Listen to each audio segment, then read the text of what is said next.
I'm speaking today about the material in my book, Human Devolution, a Vedic alternative to Darwin's theory. But first I want to give a little introduction about myself. So that's my first grade class in Hawaii, where I lived when I was 6 years old. It's my teacher, first grade teacher, Miss Kitigawa. And as you can see, Hawaii is a very multicultural place. A lot of different religions, a lot of different cultures there. And I think that had a big influence on me, even as a child. Can anybody see me in that picture?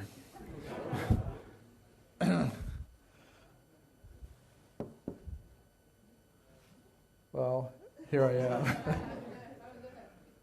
Quite a happy fellow. Maybe that's because of the two manifestations of the feminine energy on my right and left.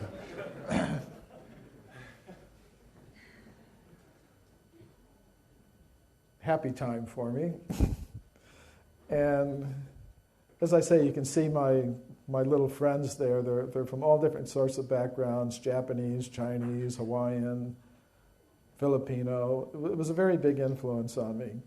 And also, at that time, once we went on a family vacation to the big island of Hawaii, and we visited the Kilauea volcano crater. This isn't a contemporary picture taken in 1956 when I went. I don't have any pictures from that time. So this is a more recent picture of the Kilauea volcano crater. And it's the home of the Hawaiian fire goddess, Pele. And around the crater, you find some very interesting things. There's this spun volcanic glass, green volcanic glass, which they call Pele's hair. And there's also these little droplets of green volcanic glass that they call Pele's tears. And this is the interior of the crater. So there were some Hawaiian guides who took us on some narrow paths, like down the crater, the very steep crater walls. Then we went across the black volcanic crater interior, and then down into this area. And this is the fire hole, and that's where it's believed the goddess Pele lived. So we went to the edge of the fire hole, and our Hawaiian guides, kahunas, they had me make some offering of fruits and flowers into the fire hole to the goddess Pele. And again, this is a modern, recent picture of a similar ceremony that went on. But I did the same thing in 1956 when I was 6 years old. And the kahunas, they gave me an amulet of the goddess Pele. And they told me, whenever you go into the realm of volcanoes or fire, goddess Pele will protect you. So I had some experience of that about 14 years later. I was in the United States Navy, and I was stationed in Iceland at a weather station there. And during the time I was there, I was studying the Norse literature. I learned Old Icelandic so I could read it in the original. And I was very fascinated, by Iceland and by, the Old Icelandic culture. Now, it just so happened that when I was there, another volcano, Hekla, erupted. It wasn't a very violent eruption at the time. Actually, some lava flows were coming out of the side of the volcano, flowing like a river.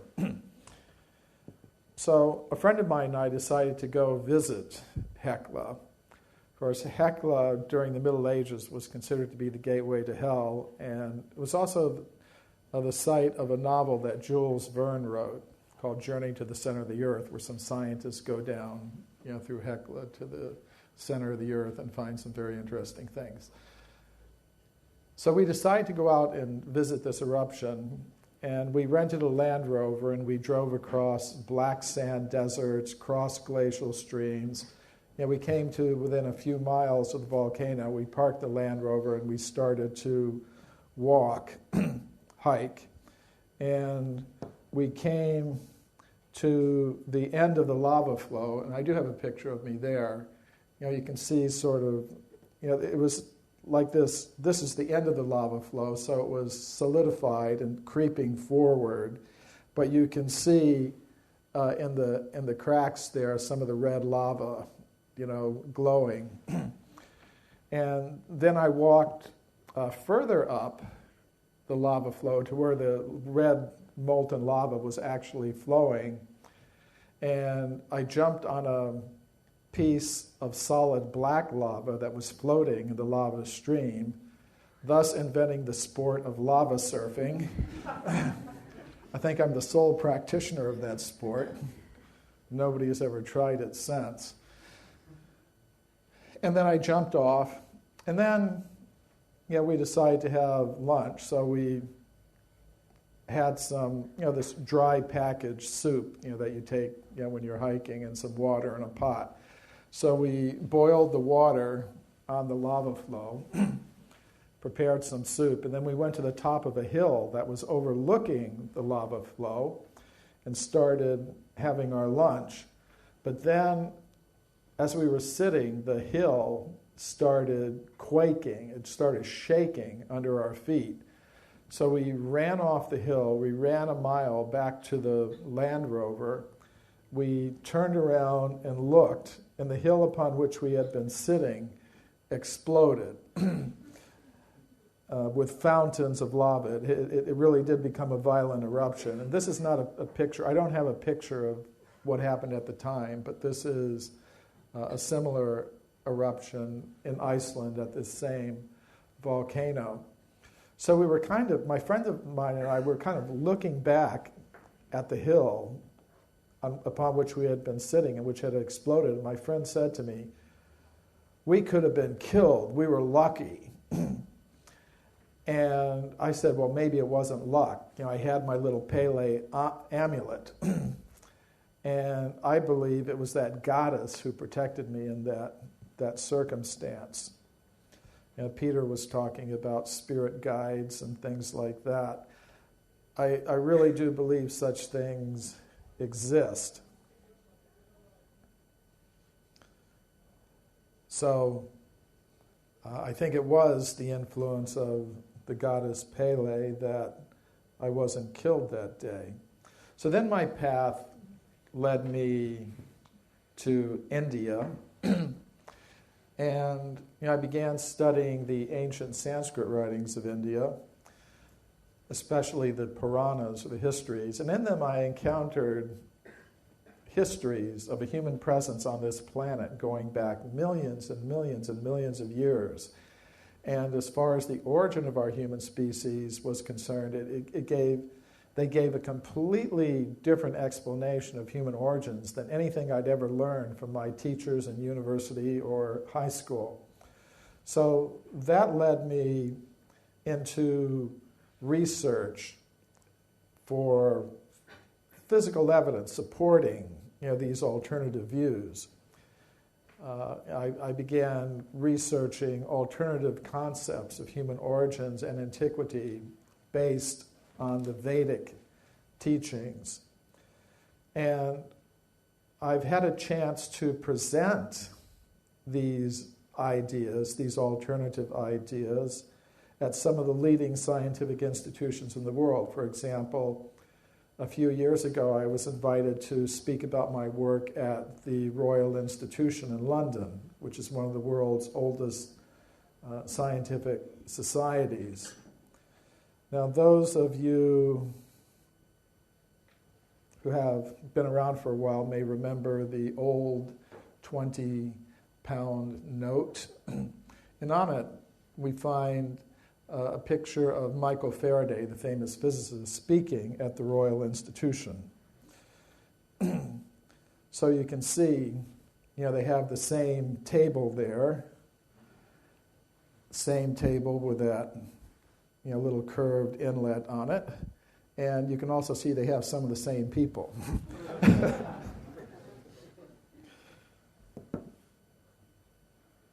So I've also had a chance to explain my Vedic perspectives on human origins at the Russian Academy of Sciences, the Bulgarian Academy of Sciences.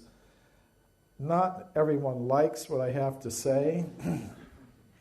There's quite a bit of opposition to some of the things that I say about human origins. Here I'm having a little discussion with an evolutionary biologist at the University of Sao Paulo in Brazil.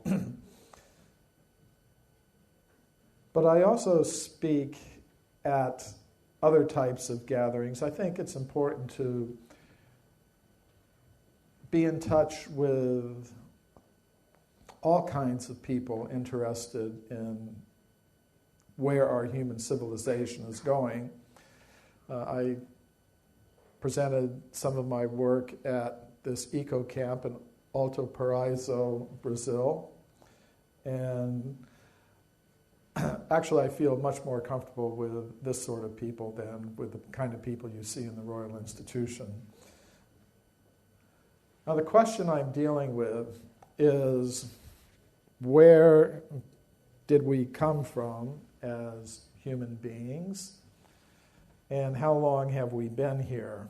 Now today, the most common answers to these questions come from the modern followers of Charles Darwin. And some of my friends tell me, Michael, maybe you're a reincarnation of Charles Darwin, and you've had to take birth again to correct your mistake. Well, the modern followers of Charles Darwin, many of them anyways, tell us that as human beings, we are simply complex organizations of molecules. That's what we really are. We're simply material beings. And as far as consciousness and love and all of that goes, that is just chemicals interacting in the brain. There's nothing more to it than that. There's no vital force or soul or conscious self. That's all just an illusion. We're really just machines made of matter. And as far as our human form is concerned, we're simply an evolved ape or monkey. That's what we are. And as we look towards the future, I don't accept this theory, first of all, because I believe there's some scientific evidence that contradicts it. But also, this theory, I believe, has some social impact. The goals that we set for ourselves individually and collectively depend on our concept of the self, our sense of identity. And through the monopoly they now have in the education systems in most parts of the world, the scientists who support the Darwinian theory of evolution are giving us a very materialistic concept of the self. They're saying, well, as human beings, we are just machines made of matter. And if we accept that, and most people do these days, they tend to become very materialistic in the goals that they set for themselves. They tend to think that to produce and consume more and more material things is the main purpose of human life. And I believe it's this fundamental attitude, this fundamental mistaken sense of identity that is responsible for the world's environmental crisis. And Peter laid out some of the dimensions of that, and I believe also the underlying cause. And I believe the underlying cause is a materialistic, overly materialistic sense of identity. And we're told that not only are we machines made of matter, we are machines made of matter in competition with each other for survival. As Richard Dawkins charmingly put it, we are survival machines, robot vehicles blindly programmed to preserve the selfish molecules known as genes.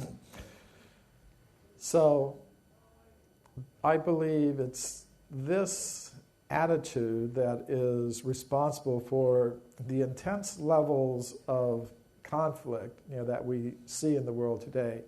We see conflict on the level of individuals, conflict on the level of class, society, nation, religion, a lot of unnecessary conflict that is not really very helpful in any way for our human civilization.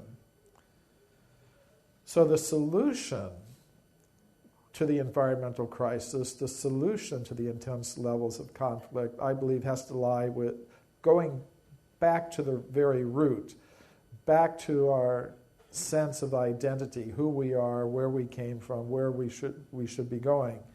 And I think we need a new science that recognizes that there's more to a human being than chemicals, more to a human being than ordinary matter. We need a science that recognizes the vital forces, the vital energies that are there, that are part of the human essence, and that recognize the existence of a conscious self that can exist apart from matter.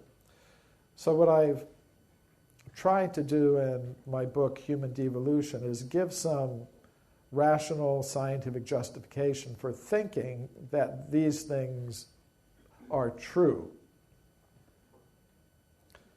And I'm not claiming any monopoly on truth, either for myself or for the Vedic perspective. I think truth can be found in many places, and I encourage people to look wherever their path leads them. Mine has led me in a certain direction, but others may follow different paths. The first thing I want to show is that we really do need an alternative explanation for human origins in strictly scientific terms. Let's first look at what the current theories tell us. They tell us that life began on Earth from chemicals about 2 billion years ago. Then simple life forms arose in the oceans. Then they went to the land. Then about 40 or 50 million years ago, you get the first apes and monkeys. And then about 6 million years ago, you get the first ape men. And then finally, about 100,000 or 200,000 years ago, you get humans like us for the first time on Earth. But ancient wisdom traditions tell a different story. For example, the ancient Sanskrit writings of India tell us that humans have existed since the very beginning of the history of life on Earth. We're not a recent appearance here. But many scientists will say, okay, well, that's what your mythology says, but all the physical evidence supports our point of view. It supports this evolutionary picture of human origins that we see here. But when I did 8 years of research into the entire history of archaeology, I found that there is physical evidence showing that humans like us have existed for millions and millions of years on Earth, going all the way back to the very beginnings of the history of life here. And this evidence takes the form of human bones, human footprints, and human artifacts, many, many millions of years old. So I documented this evidence in this book, Forbidden Archaeology, which is about 900 pages long. Some people call it forbidding archaeology because it just seems like too much to pick up. So we brought out this book in a shorter edition called The Hidden History of the Human Race, which has now been translated into 20 languages. This is the Russian edition, the French edition. This is the Bulgarian edition. Now, the evidence that I document in these books is not very well known because of a process of knowledge filtration that operates in the world of science. We can call the blue box up there the knowledge filter, and it represents the fixed ideas that most scientists today now have about this question of human origins. So reports of evidence that conform to these fixed ideas will pass through this intellectual filter very easily, which means that students will read about this evidence in their textbooks. People will see scientists talking about it on TV shows. If they go to the local museum, they'll see these discoveries. But if we have evidence that radically contradicts these fixed ideas, they tend to be ignored, forgotten, even actively suppressed. So I'm going to give a few examples of the kind of evidence that I'm talking about. This is Virginia Steen McIntyre. She's an American geologist who I know personally. When she was a young woman, just after she got her PhD, she was a rising star in her profession. But then she was called to Mexico to date an archaeological site called Huayatlaco. This is the excavation at Huayatlaco. The American and Mexican archaeologists there found human artifacts in layers of solid rock. And of course, they wanted to know how old they were. So they called a team of geologists to date the site.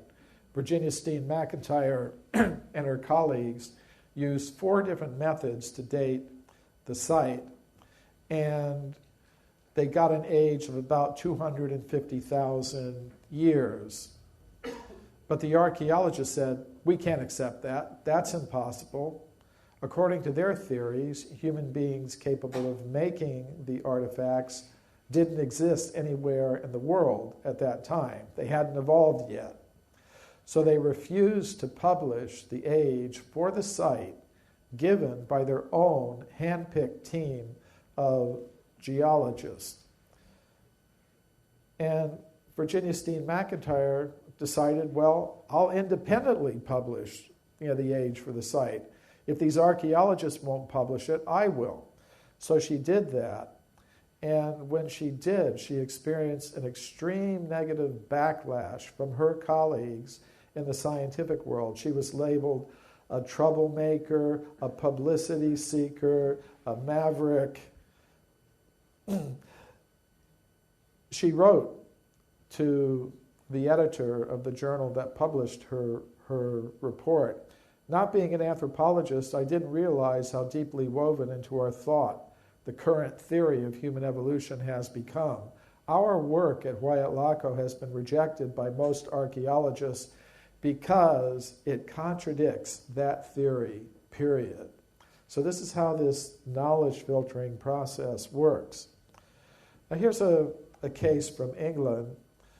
This is the Red Crag Formation at a place called Walton-on-Naze.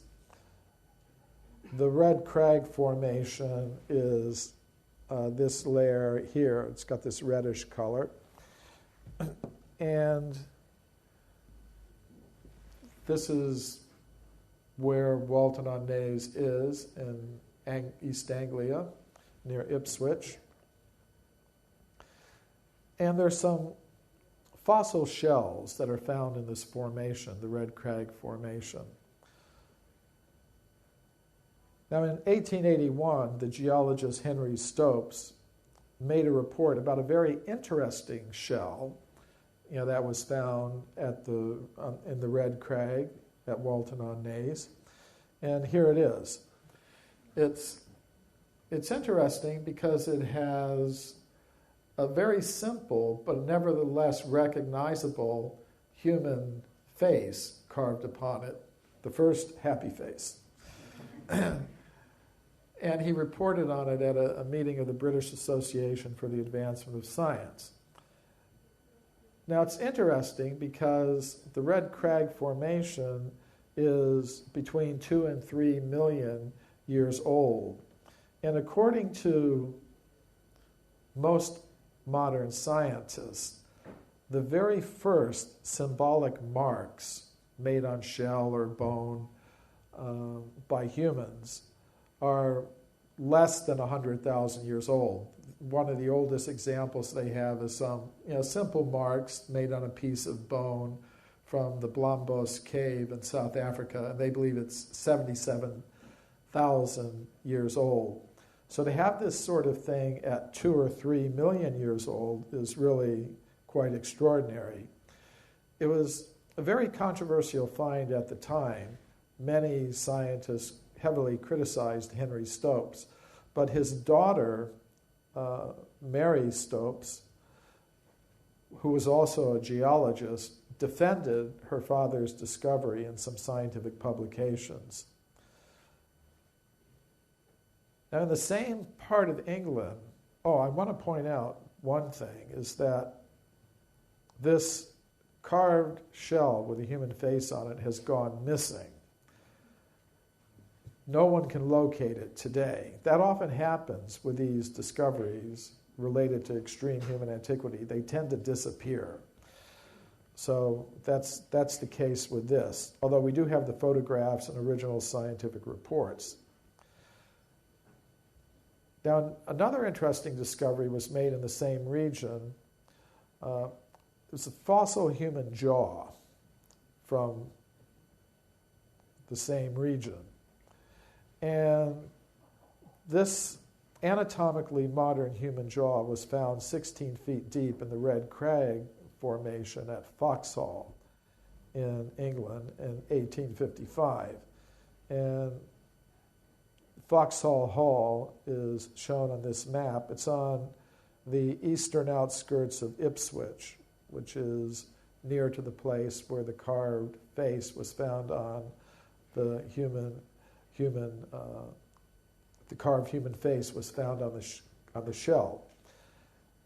So this human jawbone was also found in the Red Crag Formation, which is 2 or 3 million years old. So that's further evidence for a human presence in England going back 2 or 3 million years. Oops, wrong way. So later in the 20th century, another English researcher, J. Reed Moore of the Prehistoric Society of East Anglia, went to Foxhall and made some additional excavations there, and he found more evidence of a human presence in the form of stone tools and weapons and evidence for the deliberate use of fire. And the American anthropologist Henry Fairfield Osborn wrote, the discoveries of J. Reed Moore on the evidence of the existence of Pliocene man in East Anglia open a new epoch in archaeology. They bring indubitable evidence of the existence of man in southeast Britain, man of sufficient intelligence to fashion flints and to build fire before the close of the Pliocene. So the Pliocene is the geological period that extends from 2 million to 5 million years ago. So there's extensive evidence that humans were existing in England between 2 and 3 million years ago. So some people might say, well, that's from the early 20th century or the 19th century.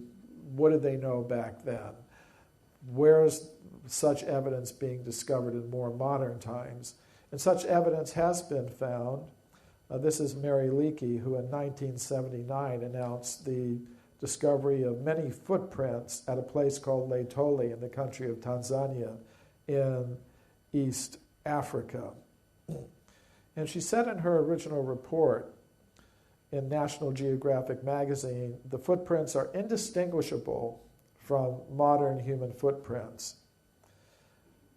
And other scientists also agreed. Paleontologist Tim White said, make no mistake about it, they are like modern human footprints. Now that was pretty unusual because they were found in layers of solidified volcanic ash that geologists say are about 3 or 4 million years old.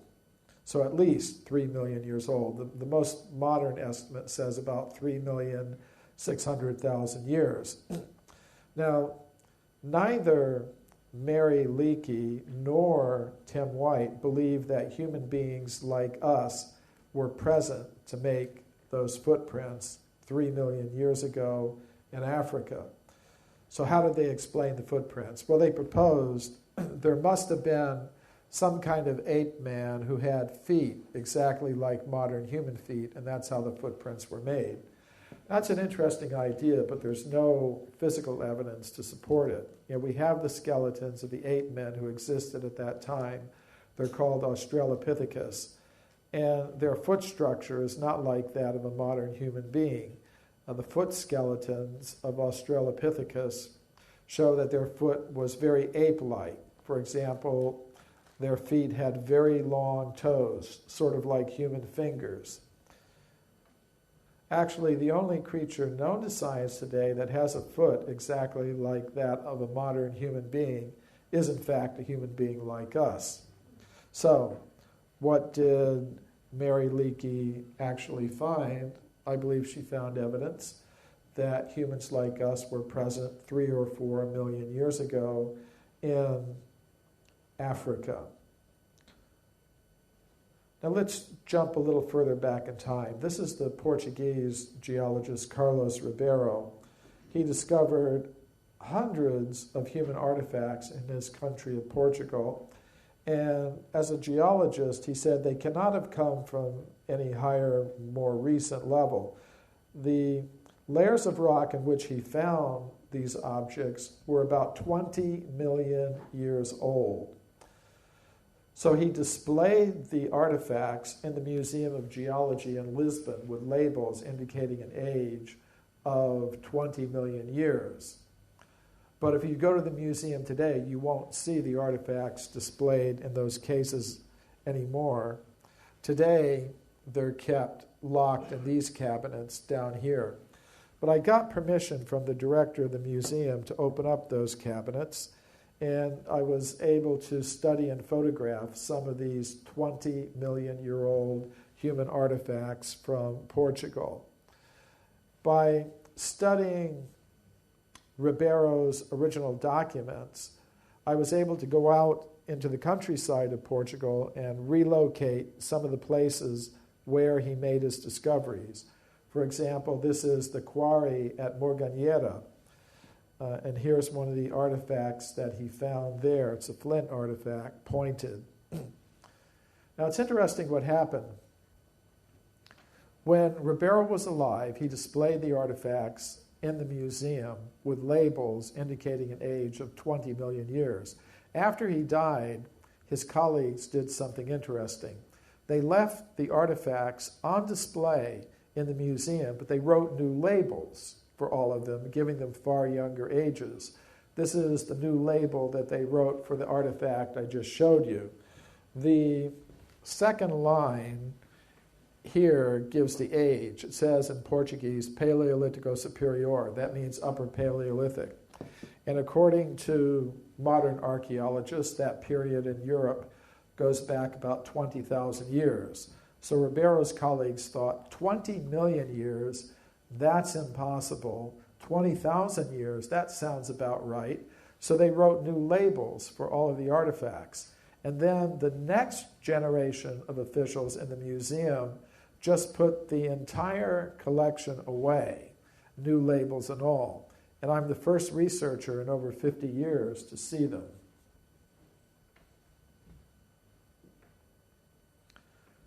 One case that's always fascinated me is the California gold mine discoveries. In the 19th century, gold was discovered in California, and miners went there to get the gold. To get the gold, they dug tunnels into the sides of mountains like Table Mountain here in California, in the Sierra Nevada mountains. And deep inside the tunnels, the miners found human bones and human artifacts. For example, they found many of these stone mortars and pestles. And what makes these discoveries so interesting to me is that they were found in layers of solid rock that belong to the early part of the geological period called the Eocene, which means they would be about 50 million years old. These discoveries were reported to the scientific world by Dr. J.D. Whitney. He was the chief government geologist of California. His report was published by Harvard University, but we don't hear very much about these discoveries today because of the process of knowledge filtration. Here is the scientist most responsible for the knowledge filtering in this particular case. This is William Holmes, an anthropologist who worked at the Smithsonian Institution in Washington. And he wrote, if Dr. Whitney had understood the theory of human evolution, he would not have published those reports. In other words, if the facts did not support the theory, then the facts had to be set aside. And that's what happened. However, a few years ago, I was a consultant for a television program called The Mysterious Origins of Man, which was shown on NBC, the largest American television network. And the producer had read my book, Forbidden Archaeology, so he got in touch with me. He wanted to include some of the cases from the book in this documentary. So I told him he should go to the Museum of Anthropology at the University of California at Berkeley, because I knew that some of the 50-million-year-old human artifacts from the California gold mines are still in the collection of that museum. So he went there, but the museum officials refused to allow him to see the artifacts, what to speak of film them. Nevertheless, we were able to find some photographs that were taken of the artifacts by Dr. Whitney in the 19th century. So we did have some imagery to use in the television program. It was interesting when scientists in America found out that NBC was going to show this program, they tried to stop NBC from showing it. They weren't successful. Actually, it was a very popular program. And recently a DVD's been released that has the entire program, plus many of the outtakes, interviews with me and others that weren't included in the broadcast show. But when scientists found out that NBC was going to show this, they tried to stop NBC. They weren't successful. So then they went to the government. They went to the Federal Communications Commission, which is the agency of the government in the United States that regulates the TV broadcasting industry.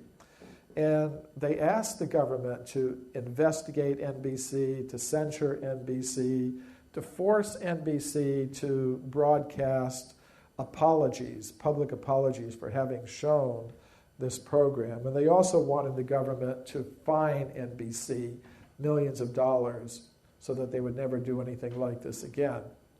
Now, I'm happy to say the government did do this, but it was interesting to me that these sorts of attempts were made to prevent this information from reaching the people.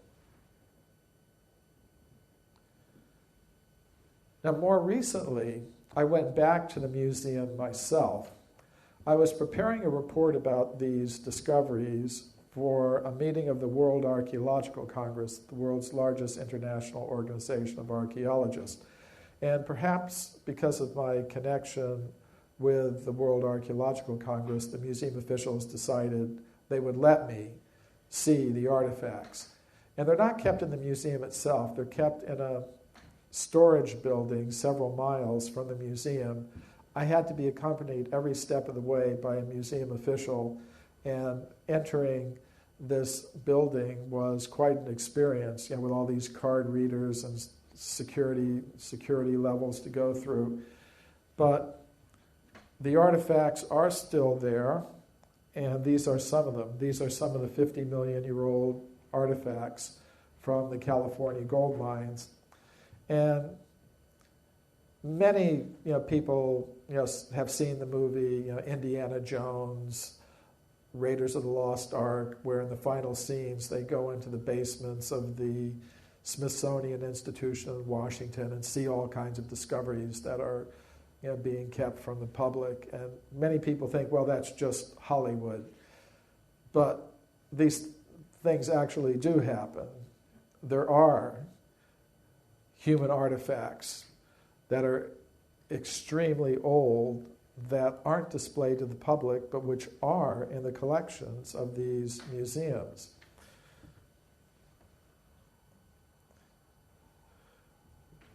After studying some of Dr. Whitney's original reports, I went into the mountains of California, and this is Table Mountain as it looks today, and we were able to relocate some of the old 19th century gold mining tunnels where these objects were discovered, and it should be possible to do more research there.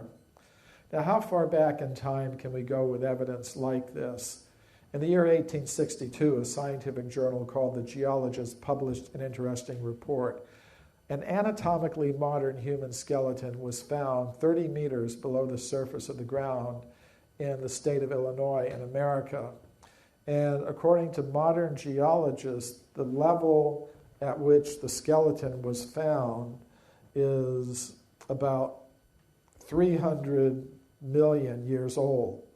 And directly above the skeleton was a thick layer of slate rock, which was unbroken, which means the skeleton cannot have come down from any higher, more recent level. It had to be as old as the layer in which it was found. In this case, 300 million years, which is older than the dinosaurs. This interesting report from Scientific American tells of a beautiful metallic vase that was found 5 meters deep in solid rock near Boston. According to modern geological reports, the age of the formation in which the object was found is about 600 million years. The oldest objects I found in my research come from South Africa. Miners in the western Transvaal region have found many of these round objects. They're made of hematite, which is a naturally occurring type of iron. The most interesting feature is the parallel grooves that go around the center of each object. These were shown on the NBC television program, but before NBC agreed to allow them to be shown, they said, you have to give them to an independent company of metallurgists to examine. So we did that, and the metallurgists gave a report saying they could not explain how those grooves could have formed naturally in the layers of the earth, which means they had to have been made by someone with human-like intelligence. Now these objects, these hematite spheres, are found solidly embedded in mineral deposits over 2 billion years old. So I could go on and I could keep you here until Christmas going through one case after another, but I'm not going to do that because there are other things I want to talk about. But I'll ask you to remember one thing. There are some scientists who say all the physical evidence supports this evolutionary picture of human origins with humans coming into existence about 100,000 years ago. It's not true that all of the physical evidence supports that idea. When we actually look at all the physical evidence, we find a continuous chain of discoveries of human bones, human footprints, human artifacts, many, many millions of years old, going all the way back to the very beginnings of the history of life on Earth, which means we need some new explanations for human origins.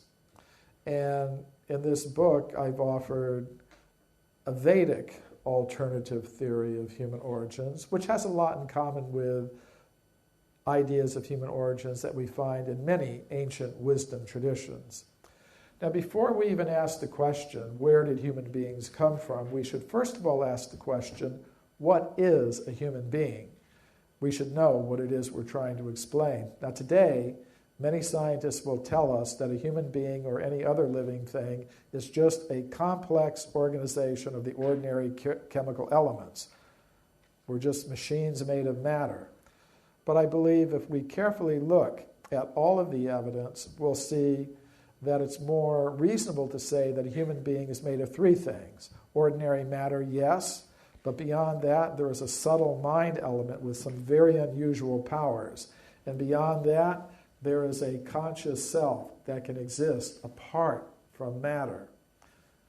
So, when I speak of mind and matter, I don't mean temporary byproducts of bioelectrical activity in the brain. I mean real things with their own independent existence. Now, at this point, some scientists will say, now hold on just a minute. That's not how we do science. We don't start introducing all kinds of strange new substances into our picture of scientific reality like mind and consciousness. This is science. In science, we deal with what we know, and what we know is matter, the chemical elements. So therefore, if we're going to be scientific, we should try to explain everything about human origins in terms of matter organizing itself. Anything else is mythology or something, but it's not science. However, that's not really true. Modern science does operate in a way that involves introducing new substances into our picture of reality. Let's look at cosmology, for example. Until the 1970s, when astronomers looked at the sky, they tried to explain everything they could observe in terms of ordinary matter operating according to known gravitational laws. They found they were not able to do that. For example, they found they could not explain the spiral structure of galaxies in that way. To explain what they actually observed, astronomers introduced a strange new substance they call dark matter, which you cannot observe, but it has a gravitational effect. And they found even that was not enough. So more recently, they've introduced an even stranger new thing they call dark energy, which has a force that operates the opposite of gravity. Gravity attracts, this dark energy pushes things outward.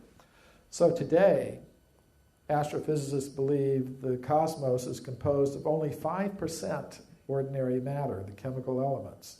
They believe that 30% is composed of the strange new substance called dark matter, and that 65% is composed of the even stranger new substance they call dark energy. So I think the same sort of thing is necessary in biology. I don't think we can explain everything we can observe about human beings in terms of the chemical elements, ordinary matter. I think we need to introduce new substances into our picture of biological reality. And I'm not the only one who's saying that.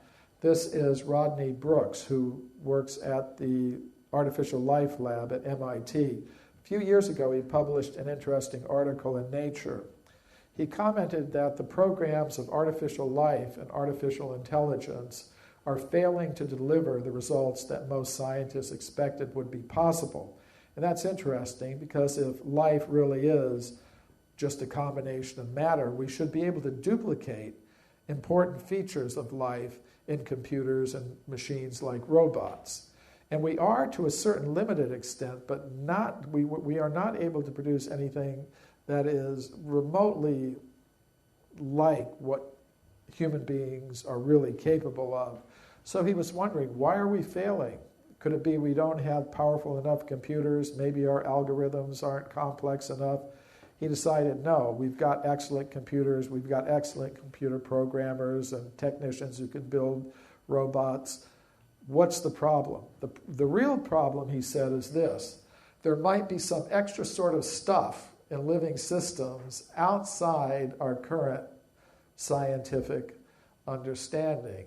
And what might that extra stuff be? Among the possibilities he was considering were some ineffable entities such as a soul or elan vital, some vital force. And I agree with him. I think we do need to add some new substances into our picture of biological reality. I think we need to add a mind substance and the substance of consciousness. And I think there's some scientific justification for this. The ordinary matter we don't have to talk about. Everybody accepts that. But what about scientific evidence for the existence of a subtle mind element associated with the human organism with very unusual powers that cannot be explained by our current laws of physics? There is some evidence for this, but it's been subjected to the knowledge filtering process so that you won't find it mentioned in the official education system or scientific institutions. And I'll give some examples of evidence for a mind element. Mind is something like air. We can't see air, but when air moves over an element that we can see, like water, we can observe its effects. We can see waves forming. So mind is something like that. We cannot see the mind, but many scientists have observed the very unusual effects of mind on ordinary matter. Now, one of these scientists was a famous English scientist, Alfred Russel Wallace. He was, along with Darwin, the co-founder of the theory of evolution by natural selection, but we rarely hear his name these days. And that's because he became interested in research into the paranormal. And when he became interested in research in the paranormal, Darwin wrote to him saying, "I don't know what you're up to. I think you're going to murder our joint child, the theory of evolution, by getting into all this paranormal stuff." But Wallace continued with his research, and he was joined in his research by another prominent English scientist, Sir William Crookes, who was later a president of the Royal Society and a very prominent physicist. Together, they studied mediums. Now, mediums are people with paranormal powers. They did a lot of research with the medium Daniel Douglas Hume, who was originally from Scotland, I believe. And Hume had some interesting abilities. You know, for example, he could take an accordion, hold it on the top end opposite the keys, and the accordion would play very elaborate tunes. So Wallace and Crookes decided to study this. They wanted to make sure that he wasn't, surreptitiously, like some magician, getting his other hand down there on the keys to play it, or somehow or other tricking them. So to prevent that, they built a cage. This is their experimental apparatus. And he had to hold the accordion at the top here, opposite the keys, and this cage would prevent him from getting his other hand down there or his foot or whatever to manipulate the keys and cause it to play some very elaborate tune. Another possibility they considered was, well, maybe he had some kind of trick accordion with some mechanism inside it.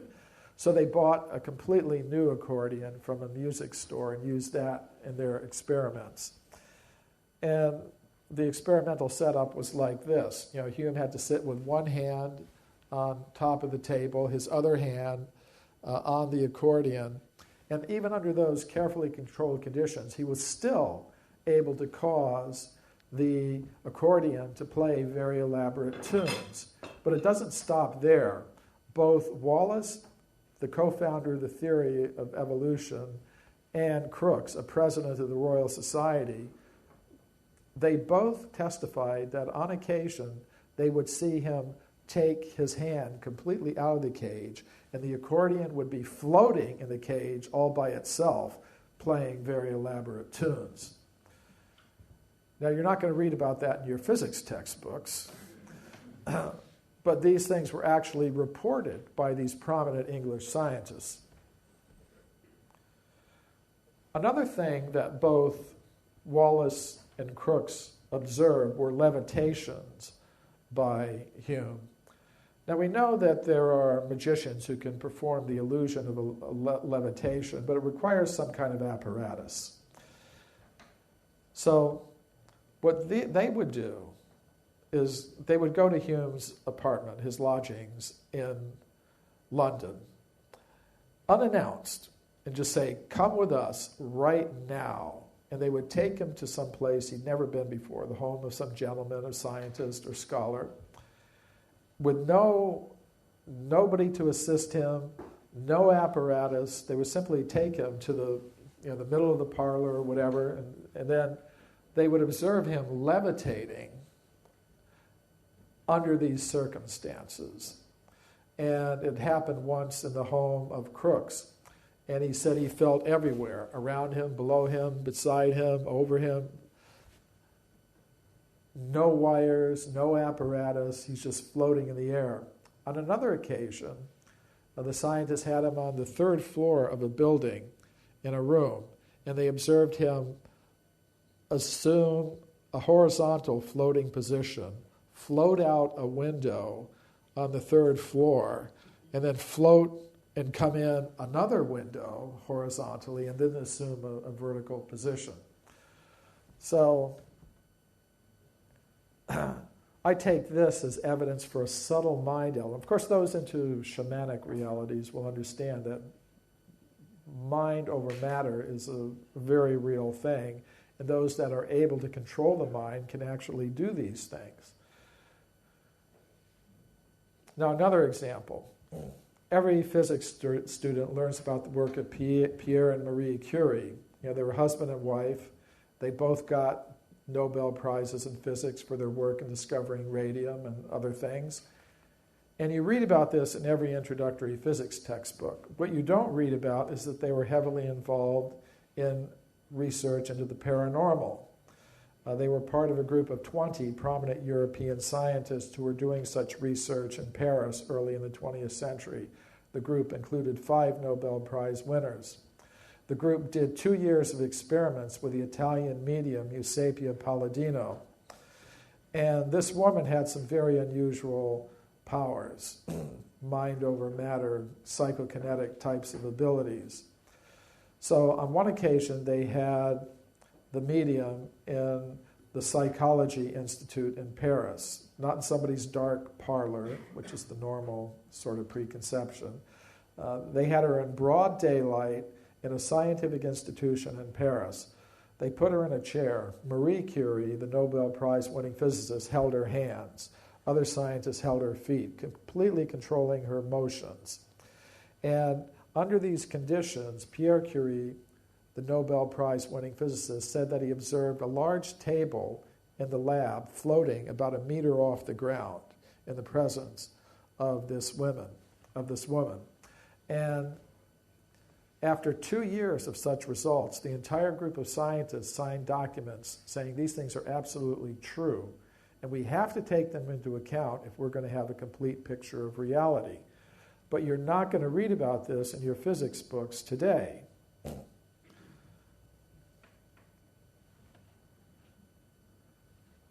In more recent times, Robert John, head of the engineering department at Princeton University, did some very interesting experiments with random number generators. Random number generators are computer-like machines that will generate as an output a genuinely random series of zeros and ones.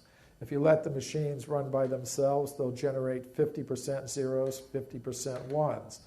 But John and his colleagues asked students from the university to sit in front of these machines and simply will mentally that the machines produce more ones than zeros or more zeros than ones.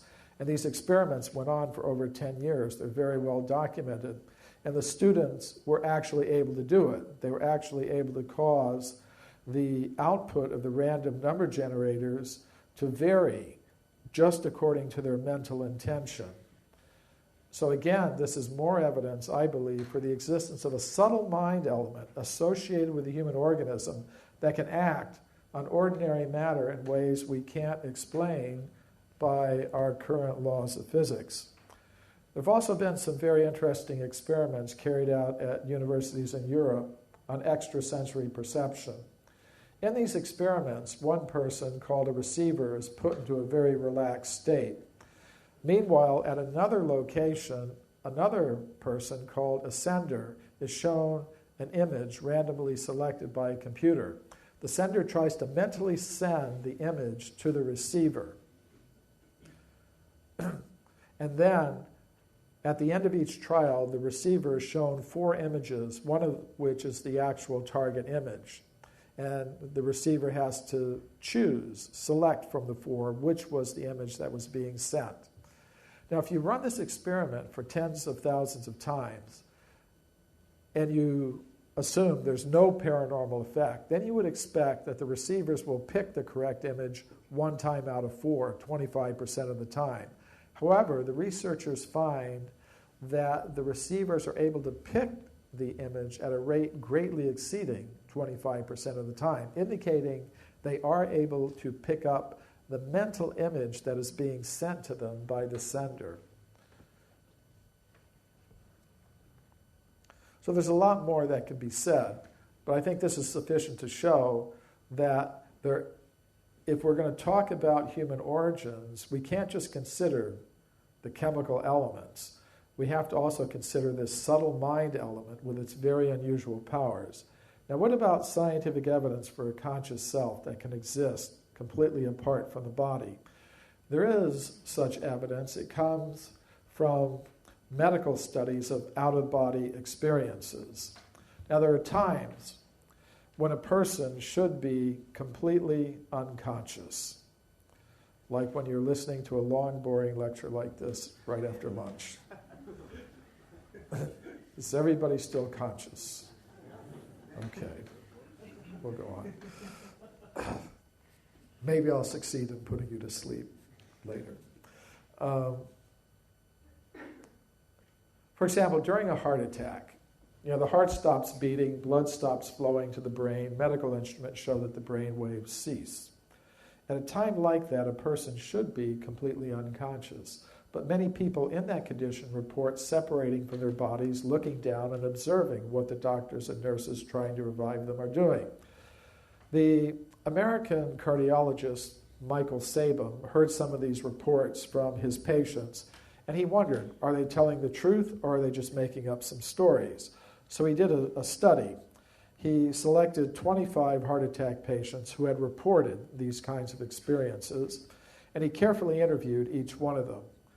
He wanted to know, what did you actually see the doctors and nurses doing? Tell me in every detail what you observed. Then he went to the doctors and nurses who had treated these patients, and he asked to see their detailed medical records. And the patients do not see these detailed medical records. And in each case, every case is not the same. Different treatments are given in each case. But he found that the reports given by the patients matched the records kept by the physicians who had treated them, indicating that they were not just making up some stories, they were actually reporting real experiences. So these kinds of studies have been repeated at many medical institutions around the world. Now, in these cases, it appears that the conscious self separates from the brain, separates from the body, and then goes back into the same body. But that leads to another idea, namely the possibility that a conscious self may transfer from one body into another body. And of course, this is the basis of the idea of reincarnation or transmigration of the conscious self. And there is some scientific evidence for this. It comes from psychiatric studies of past life memories. Dr. Ian Stevenson and his colleagues studied thousands of cases of past life memories reported by young children in various countries around the world. And in over 800 of these cases, they were able to verify the existence of the person the child claimed to have been in the past life. So, still there are going to be skeptics who are going to say, do you really mean for me to take all this seriously as science? And I thought it was interesting that Carl Sagan, who was pretty skeptical about a lot of these things, said in his last book, The Demon-Haunted World, there are 3 claims in the ESP field which deserve serious study. 1, that by thought alone, humans can affect random number generators in computers. 2, that people under mild sense deprivation can perceive thoughts or images projected at them. And 3, that young children sometimes report the details of previous life. Now, I don't agree with Carl Sagan that those are the only things that deserve serious consideration and study.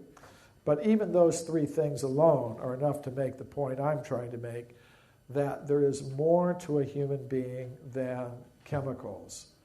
A human being is composed of three things: matter, mind, and consciousness.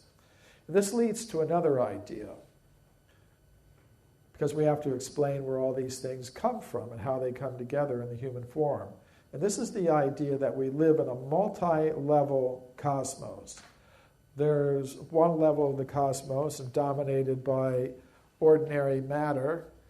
It's inhabited by beings adapted to the conditions there. That's where we find ourselves now. Beyond that, there is a level of the cosmos dominated by the subtle mental energies. It's inhabited by beings adapted to the conditions there. And people have different names for them. They call them angels, astral beings, demigods, goddesses, many different names for them, jinn. And beyond that, there is the level of pure consciousness, which is inhabited by beings adapted to the conditions there. Now again, this may seem quite beyond the worldview of modern science, but it's part of the traditional worldviews of the world's great cultures. Christianity had a worldview like that during the medieval times, where you have a terrestrial level, a level inhabited by angels and other subtle beings, and then finally some ultimately spiritual level, which I call the level of pure consciousness. And the Egyptian cosmology has that, Chinese cosmology, practically all the cosmologies of the world's ancient wisdom traditions had the idea of a multi-level cosmos. But it does seem quite beyond the range of modern science. So people may wonder, okay, ancient wisdom traditions talk about these things, but what sort of evidence is there in modern times that we exist in a multi-level inhabited cosmos? I think there are 6 categories of evidence that deserve consideration. One is communications from spirits of departed humans that are received by humans on this level of the cosmos. The other is possession of the bodies of living humans by spirits of departed humans. Third category is apparitions of spirits of departed humans, that become visible to humans in our level of existence. Fourth, possession of bodies of living humans by spirits of superhuman beings of either a divine or demoniac nature. Fifth, apparitions of superhuman beings. And sixth, the modern UFO alien abduction types of events. I'm going to give one example from each category of evidence. This is Sir Oliver Lodge, a prominent British physicist, lived in the late 19th century, early 20th century.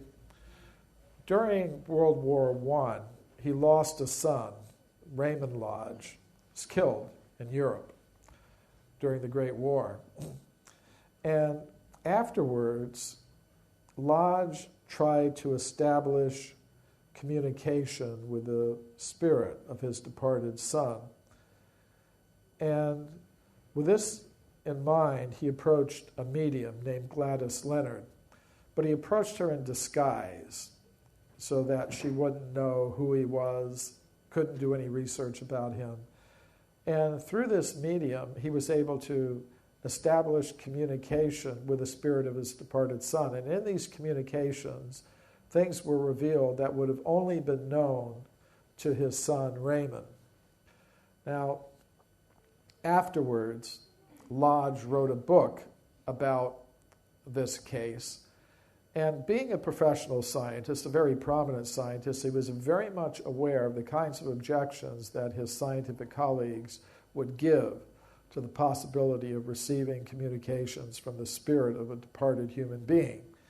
So in this book, he gives very elaborate reasons for accepting the reality of the communications and deals with all these objections that would be given by his scientific colleagues. So I think it's a very interesting study by a professional scientist who believed in the possibility of establishing communication with spirits of departed humans.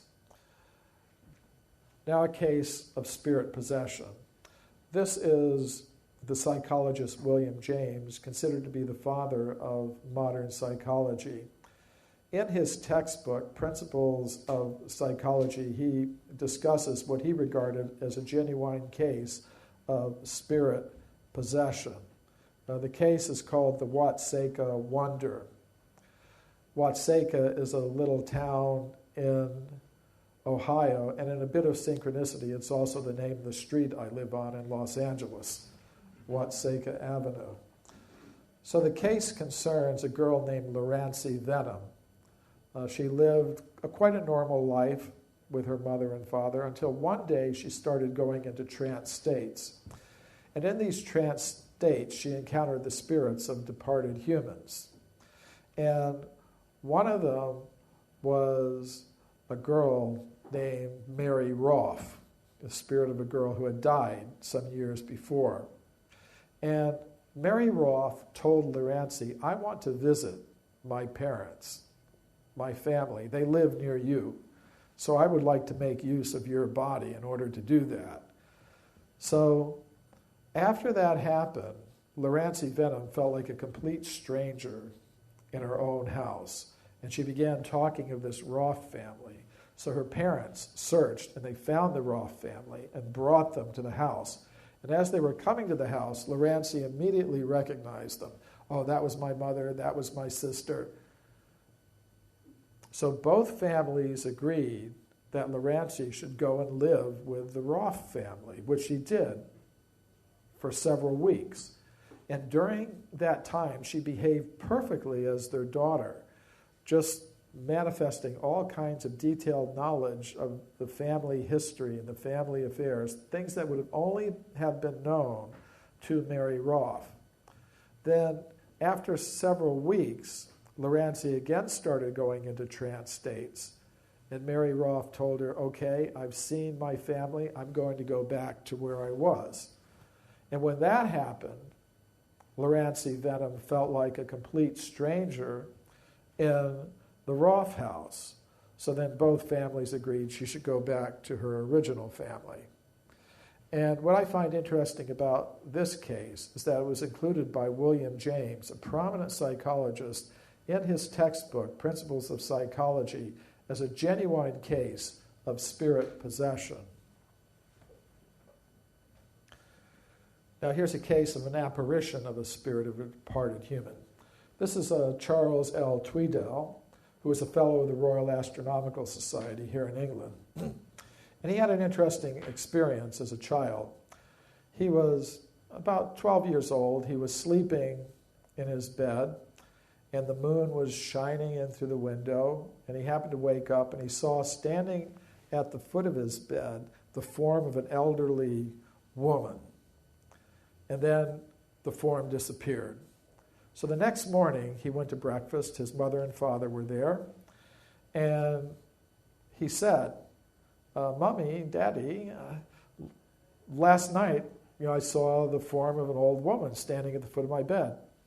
So immediately, his father got up and left the room in a hurry, slamming the door behind him.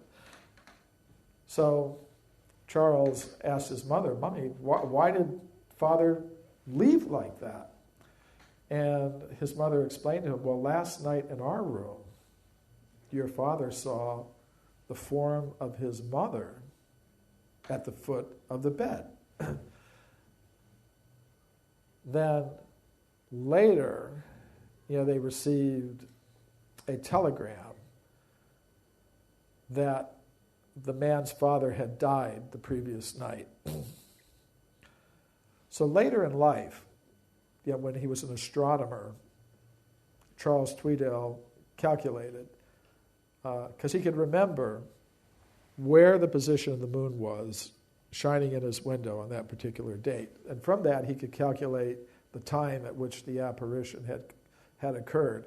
And it happened to have been shortly after, just minutes after the woman's time of death.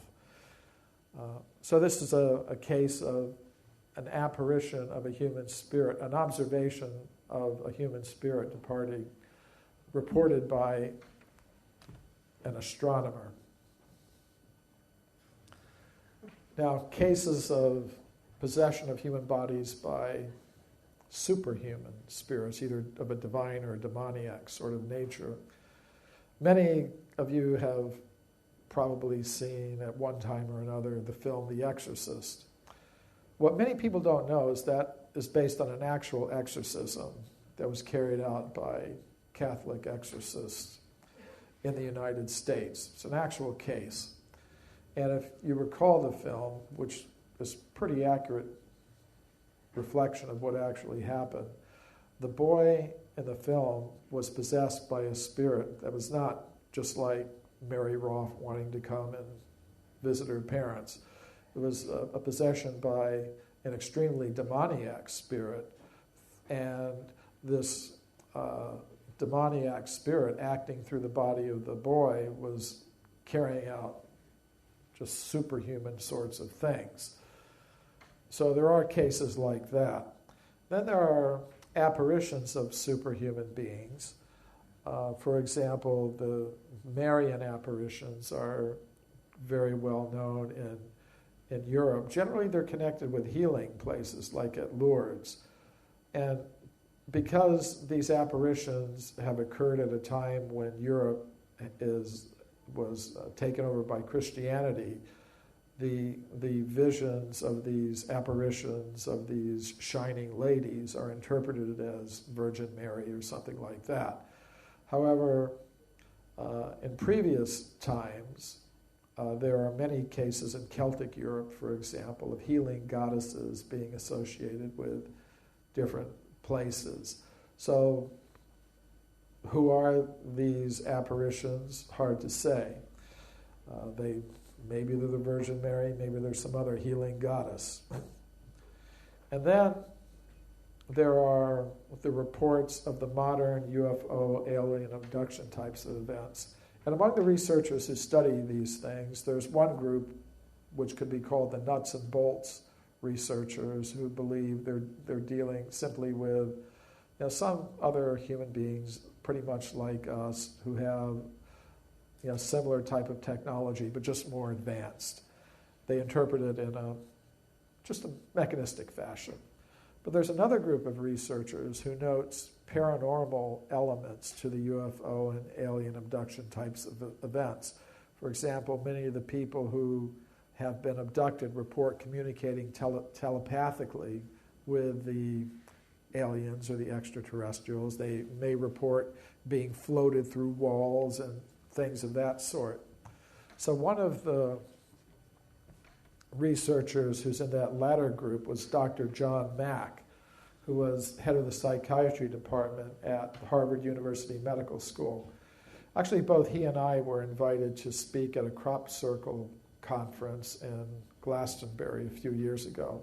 So we met there, and we had agreed to stay in touch with each other because we liked each other's research. Unfortunately, he died in a rather mysterious automobile accident in England a short time later, so we weren't able to keep up our association on that platform anyways. But he wrote in one of his books, "It appears ever more likely that we exist in a multidimensional cosmos. The cosmos appears to be filled with beings, creatures, spirits, intelligences, gods." Now you could imagine what sort of trouble that got him in with his colleagues at Harvard, who convened an academic court to try to have his tenure removed. Now he successfully fought that. So I think it was one of those rare individuals in the world of science who has the courage to speak out about these things. So if we have a multi-level cosmos, there are different features of that. One is travel between the different levels, which may be carried out in different ways. It may be carried out shamanically. This is Black Elk, an American Indian shaman, who reported being taken to other levels of the cosmos by his spirit guides. So that's one way to travel, through the different levels of the cosmos shamanically. And there are also those who report, being able to travel through these different levels in a mechanical way, but it's based on a technology quite different from what we're accustomed to deal with today. The ancient Sanskrit writings of India speak about vimanas, or spacecraft, that are able to travel not just from planet to planet on our level of reality, but interdimensionally, through different levels of the cosmos. There's also the phenomenon of information transmission between the different levels. This is a statue of an Assyrian king receiving communications from a sun god, Shamash. And in most ancient wisdom traditions, we have similar accounts. Now today, even modern science recognizes the possibility of receiving communications from extraterrestrials. Most governments of big countries have, at one time or another, had some program for SETI, Search for Extraterrestrial Intelligence. Generally, this tends to involve receiving radio signals from outer space with radio telescopes. But there may be other ways in which extraterrestrials are attempting to communicate with us, such as through crop circles, for example.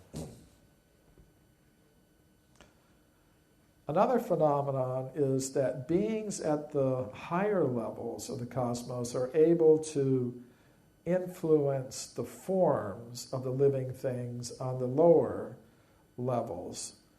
And we get some hints of this in phenomenon such as the Lourdes phenomenon. The story is very well known. Two little French girls, some French girls went out to some cave near the village where they lived, and they saw the form of this shining lady. And in this cave, there was a little spring, and then people would go to that spring and they'd experience miraculous healings. As I said, this has been interpreted through a Catholic lens, a Christian lens, but who knows? Healing goddesses have always been part of the European landscape, even before Christianity. But what I like about Lourdes in particular is that there's a medical institution there where they carefully document these cures. If a person comes in with some incurable disease or condition, it's carefully documented. And if a cure is experienced, that's also documented. There was a case of a French worker who had an extreme case of varicose veins, and then shortly after bathing in the waters at Lourdes, the case was completely cured. Now, it's interesting that the cures are not attributed to anything in the water. The cures are attributed to the higher being that is associated with that locality. So let me bring things to a close here, summarize what I mean by human devolution.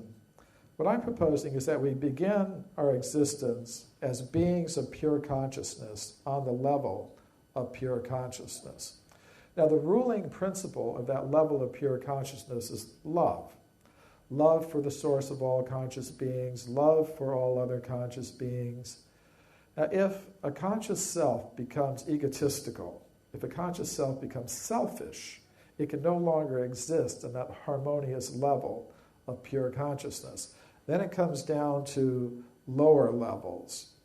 It may come down to the level of the subtle mind element, and it may exist there as an angel or god or goddess or astral being. Or it may come further down to the level of gross matter, where it will receive a covering of gross matter, and those coverings are what we call bodies. So what I mean by devolution is the process by which a conscious self becomes covered by the lower energies of mind and matter. So to put it in a nutshell, we don't, as conscious beings, evolve up from matter, as most scientists now believe. Rather, we devolve or come down from this level of pure consciousness.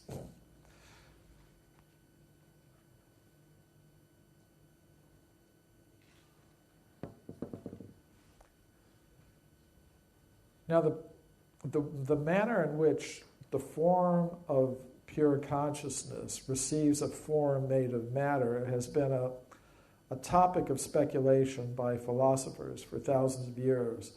Plato, the Greek philosopher, had the concept that, yes, on the level of the absolute, there are forms of pure consciousness or pure spirit.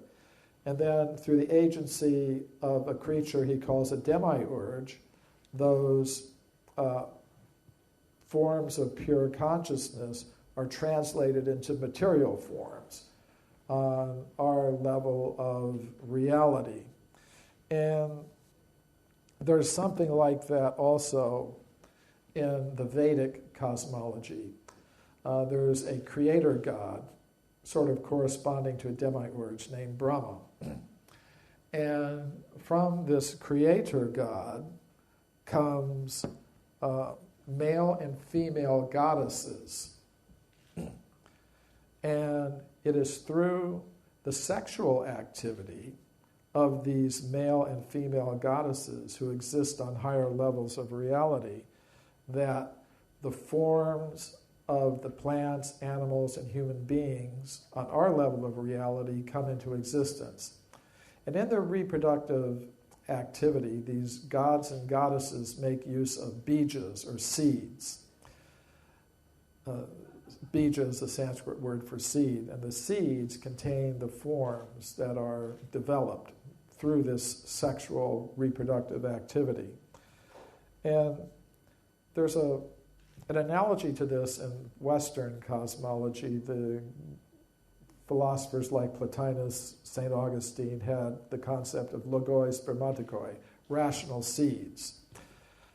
And this idea that life on Earth has been seeded, from extraterrestrial sources is something that's even present in modern science. For example, Francis Crick, one of the scientists who discovered the spiral structure of DNA, had a panspermia theory that life on Earth has been seeded from elsewhere in the cosmos. And we also find in some of the modern UFO alien abduction type of accounts the idea of alien-human hybrids. And this is something that's very much present in the ancient wisdom traditions. There are many cases of people on Earth having celestial mothers and terrestrial fathers, or the reverse, celestial fathers and terrestrial mothers. Now, for example, there's the case of the warrior Karna in the Mahabharata, one of the ancient Indian epics. And he had a demigod father and a terrestrial mother. So, but I want to go back to this idea that the forms, the plants, animals, and human beings on our Earth are the result of sexual reproductive activities of gods and goddesses on higher levels of reality. Now, normally, on our level of reality, if there's reproductive activity, you can only produce your own kind. For example, if two humans mate, they produce a human child. If two dogs mate, they produce a dog offspring. But these higher beings are able to manipulate their reproductive processes so that they are able to produce bodies not of their own kind. For example, these gods and goddesses may produce bodies of plants. They may produce bodies of animals, birds, insects, human beings. Now that may seem a bit unusual in terms of modern science, but even modern science is getting into some pretty strange manipulations of the reproductive process. There's something called interspecies embryo transfer, whereby scientists take a fertilized egg of one species, implant it in the womb of another species, and the animal gives birth to an offspring that is not of its own species. There are cases like that. Here's one case here. But it's something, it's not very widely known, but these kinds of experiments are going on. There's also the phenomenon, again from modern science, of human sperm and human eggs being generated and stored in the bodies of other species, for example, mice. So this idea that all the kinds of bodies that we observe in our level of reality are the product of reproductive activities of gods and goddesses on higher levels may seem a little bit strange, but even our modern science is starting to get into some strange manipulations of the reproductive process. So again, to just wrap it up, we begin our existence on that level of pure consciousness, where we have a form made of pure consciousness. If we become selfish, we come down to the lower levels of the cosmos, where we need vehicles that allow us to function here. And those vehicles are produced by the reproductive activities of gods and goddesses who exist on this second level of reality here, the level of the subtle material energies. So that's what I mean by devolution, the process by which the pure conscious self becomes covered by layers of lower energies, mind and matter, and those coverings are what we call bodies. But it's a process that can be reversed. We begin with a form of pure consciousness. It becomes covered by the lower energies of mind and matter. But it's possible to restore consciousness to its original pure state. And that can be accomplished by different systems of contemplation, yoga, meditation, shamanic types of exercises. And as I said, I don't claim to have any monopoly on truth. The kinds of things I've been saying are not my own. They're the property of the ancient wisdom traditions, the common heritage of our whole human species. And if we can actually engage in this process of discovering what our real self is, it can be very helpful in resolving a lot of the problems that we have in the world today. Just like a geologist could tell us how to extract the element of pure gold from its ore where it's mixed with other less valuable elements. Now, once you've extracted the gold from its ore, you could form it into coins and stamp the coins with the symbols of different nations. But if it's really gold, it doesn't matter what symbol that you've stamped on it. So in the same way, if by some process of yoga or meditation or contemplation or mystic discipline, we're able to extract the element of pure consciousness from its covering energies and understand, yes, I am a being of pure consciousness. All others are beings of pure consciousness. We've all come from the same place. We're all related. We have higher needs. There's no need for us to be exploiting the resources of the earth in an unsustainable way. We should be trying to live our lives in the most simple, we should be living our lives in such a way that we satisfy our material necessities in the most simple, natural, and efficient way possible. And since we're all related to each other, there's no need to be fighting over less important things. If we're able to come to that level of awareness, then it doesn't matter what you call the process, how you label it, just as long as you get the result. So just once more, I'd like to say, thank you to Karen for inviting me. Thank you all for listening. And I've just been, I think, giving another perspective on what's been said so well by those who've come before me today and who will come after. Thank you very much.